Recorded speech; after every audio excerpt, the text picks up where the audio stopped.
титан шығаратын мемлекеттердің тізімінде біз өте жоғары позицияларымыз, бірақ шикі титан шығарамыз өте жоғары бағамен.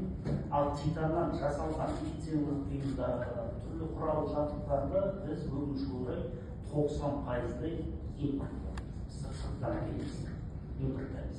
Сондықтан біз Шығыс Қазақстан техникалық университеті Үлбайдағы металлургия зауытымен бірігіп сол титаннан медициналық бұйымдар жасау жол көрдік. Өте үлкен қолдау көрсетті бізге денсаулық сақтау министрлігі. Неге десеңіз білесіздер, медициналық бұйымдардың енгізу үшін өзінің сертификациялау, бірнеше клиникалық тестілеу өзінің процедурасы бар, ұзақ. Бірақ сол біздің Астанадағы Батпенов травматология орталығы осы бұйымдарды алып, клиникалық тестілеуден тез өткізді. Қазіргі таңда 91 операция жасалды біздің бұйымдардың. 2 бұйым толыққанды қазір сертификациядан өтті. Ол мінекейіңіз.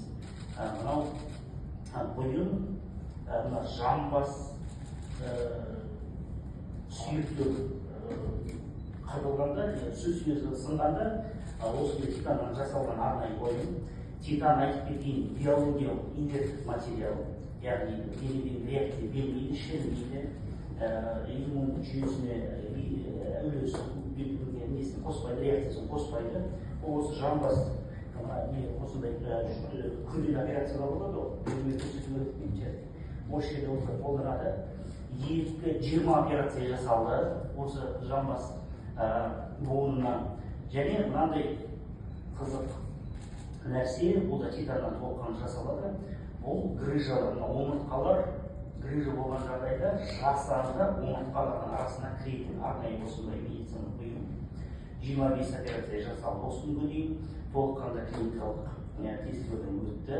Ішінде қазір менің әріптесім Олжас сіздерге тартып береді, көруге болады. Жалпы 20-дан аса осындай түрлі бұйымдарды қазір шығаратын болды біздің Шығыс Қазақстан техникалық университеті. 2-еуі сертификациядан өтті, 4-еуі соңғы кезеңдерден өтіп жатырмыз клиникалық тестілеуден, 14-і қазір дайындалып клиникалық тестілеуге кіреді. Көруге болады. Жеп-жеңіл, қолыңызбен қарасаңыздар, титан өте жеңіл металл.